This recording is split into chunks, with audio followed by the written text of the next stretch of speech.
हरि ओम श्री गणेशाय नमः। ओम नमः शिवाय। तृतीय अध्याय चंचला का वैराग्य वर्णन। शौनक उवाच। सूत सूत महाभाग सर्वकोशि महामते त्वत्प्रसादात् कृतार्थोऽहं पुनः पुनः। इतिहासमिमं श्रुत्वा मनो मे कीर्तिर्मोदते अन्यामपि कथां सम्बोध्य प्रेमविवर्धिनीम्।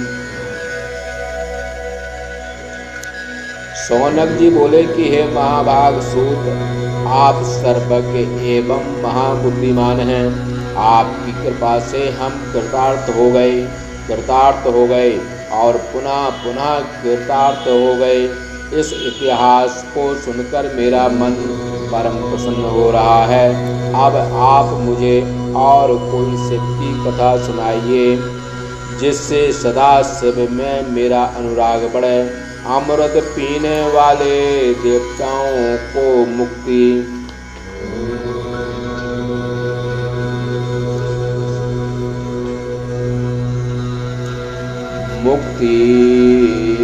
पीने वालों को मुक्ति।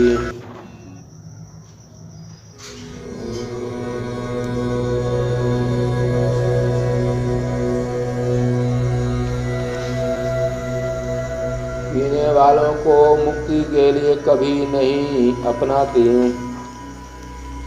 अमृत पीने वाले देवताओं को मुक्ति कभी नहीं अपनाती, किंतु शिव की कथा श्रवण करने से तो मुक्ति प्रत्यक्ष हो जाती है। हे सूत, यह शिव की कथा धन्य है और तुम भी धन्य हो। जिसके द्वारा की गई कथा वो सुनने मात्र से मनुष्य शिवलोक प्राप्त करता है। सूत जी बोले, हे शौनक, अब मैं तुमसे परम गोपनीय शिव की कथा को कहता हूँ, क्योंकि तुम शिव भक्तों में अग्रण्य तथा वेदवेत्ता हो। सावधान होकर के सुनो। समुद्र के निकट एक देश में बाष्कल नामक एक ग्राम था, जहाँ पर वेद धर्म से बहस करते पापी जनों का निवास था। वे लोग दुष्ट विषयी कपट में आसक्त तथा वेद धर्म में से विहीन थे। वे कृषि से जीविका करते थे, शस्त्र धारण करते थे तथा पर स्त्री के साथ संभोग करने वाले थे। वे श्रेष्ठ ज्ञान वैराग्य तथा संदर्भ का नाम तक नहीं जानते थे। पशुओं के समान आचरण करने वाले तथा ग्राम्य कथाओं में प्रीति रखते थे। इस प्रकार अन्न वर्ण वाले भी दुष्ट बुद्धि से युक्त एवं स्वधर्म विमुख तथा खल थे। वे सदा कुकर्म करने वाले तथा विषयी थे। वहाँ की स्त्रियां भी कुटिल स्वेच्छाचारिणी तथा व्यभिचारिणी थीं और पाति इत्यादि सदाचार से हीन थी। इस प्रकार के दुष्ट जनों से परिपूर्ण उस बाष्कल ग्राम में एक बिंदु नाम का माँ अधर्मी ब्राह्मण निवास करता था। वह स्त्री सहित महापापी दुरात्मा तथा कुमार्ग में सदा संलग्न रहता था। उसने काम से संतप्त होकर एक वेश्या को अपनी पत्नी बना लिया और परम पतिव्रता अपनी चंचला नामक विवाहिता स्त्री को छोड़कर काम के वशीभूत हो उस वेश्या से रमण करने लगा। इस प्रकार उस वेश्या के साथ रमण करते हुए उस कुकर्मी बिंदुक ब्राह्मण का बहुत सा समय बीत गया। उस चंचला ने भी, जिसकी नौजवानी की अवस्था उभर रही थी, काम के आवेग को न सह सकने के कारण अपना धर्म छोड़ दिया और गुप्त रूप से पति की दृष्टि बचाकर जार के साथ रमण करने लगी एवं धर्मचेत हो कुमार्गामिनी हो गई। एक समय उस बिंदुक ब्राह्मण ने रात्रि के समय कामासक्त हुई अपनी पत्नी चंचला को जार के साथ रमण करते देखा तो क्रोध में भरकर उसे मारने के लिए वेग से दौड़ा। उसको आते देखकर उसका दुष्ट जारपति छद्म वेश धारण कर भाग गया। तदंतर बिंदुक ने क्रोध में भरकर घूंसों से अपनी पत्नी को खूब मारा। तब पति के द्वारा मारी जाती हुई उस व्यभिचारिणी चंचला ने क्रोध में भरकर अपने दुष्ट पति से निर्भय हो कहा। चंचला बोली, आप कितने दुष्ट हो जो युवती रूपवती एवं पतिव्रता मुझ पत्नी को छोड़कर वेश्या के साथ रमण करते हो और प्रतिदिन अपनी सेवा करने वाली मुझे धर्म पत्नी का त्याग करते हो। भला आप ही बताइए, मैं रूपवती युवती एवं आप में कामासक्त भी हूँ, किंतु आपके साथ बिना विहार किए मेरे चित्त पर क्या बीतती होगी। मैं आपके साथ रमण किए बिना किस प्रकार काम के वेग को सहन करूं। सूत जी बोले, चंचला के इस प्रकार कहे जाने पर वह अधम पापी मूर्ख एवं स्वधर्म से पतिभ्रष्ट बिंदुक बोला, हे चंचले, काम के बाण से विदत हुई तुमने यह बात ठीक ही कही। हे कांते, तुम भय को छोड़ दे और हित की बात सुन। तुम जार के साथ नित्य निर्भय चित्त से विहार कर, किंतु उसे रति देखकर उससे धन भी ले और वह सारा धन मुझे प्रदान कर, क्योंकि मेरा चित्त उस वेश्या में आसक्त है। ऐसा करने से हमारा तथा तुम्हारा दोनों का स्वार्थ सिद्ध होता रहेगा। सूत जी बोले, ब्राह्मण की पत्नी चंचला ने अपने पति की बात सुनकर प्रसन्न हो तथास्तु वैसा ही हो कहकर उसकी बात मान ली। तत्पश्चात पति तथा पत्नी आपस में प्रतिज्ञा कर निर्भय तथा तुष्ट चित्त होकर में परायण हो गए।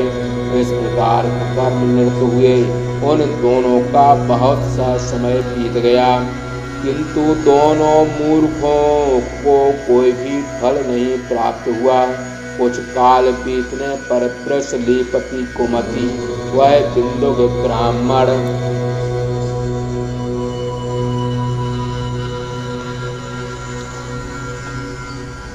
काल के वशीभूत हो नरकगामी हुआ और बहुत दिनों तक नरक के दुखों को भोग कर वह कुमारगामी ब्राह्मण विंध्य पर्वत पर महापापी भयंकर पिशाच हुआ।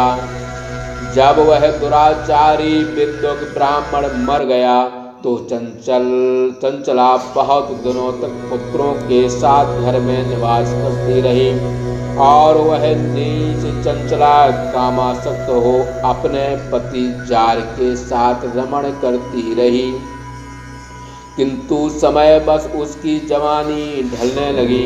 एक समय देव योग से पुण्य पर्व के उपस्थित होने पर बंधुजनों के साथ वह चंचला भी गोकर्ण क्षेत्र में गई।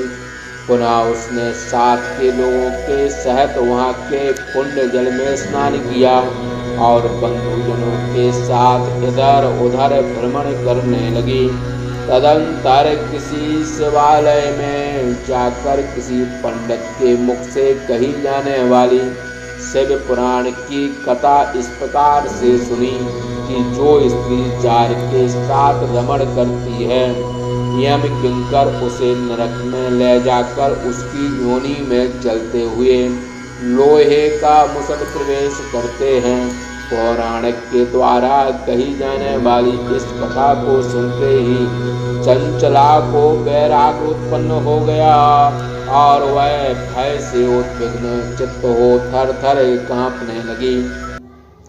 जब कथा समाप्त हो गई और सब लोग इधर उधर चले गए, तब वह एकांत में उस कथा बाँचने वाले ब्राह्मण से बोली। चंचला बोली, हे ब्राह्मण, तुम मेरा वृत्तांत सुनो। मैं अपने धर्म को नहीं जाना, इसलिए मैंने अनजाने में बड़े बड़े नीच कर्म किए हैं। अतः मेरे ऊपर कृपा कर आप मेरा उद्धार कीजिए। हे प्रभो, मेरा चरित्र महाभयानक है। मैंने मूर्खतावश अज्ञान से अपनी सारी जवानी कामांध होने के कारण व्यभिचार में गंवा दी है। आज आपके वैराग्यपूर्ण उपदेश को सुनकर मुझे महाभय हो रहा है। मैं थर थर कांप रही हूँ। मेरे मन में संसार के प्रति वैराग उत्पन्न हो रहा है। हाय, मुझे धिक्कार है जो मैंने काम से मोहित होकर घोर पाप का आचरण किया। मैंने इस दुष्ट विषय में आसक्त होकर महान निंदक आचरण किया है और सौ पातिव्रत धर्म से विमुख हो गई हूँ।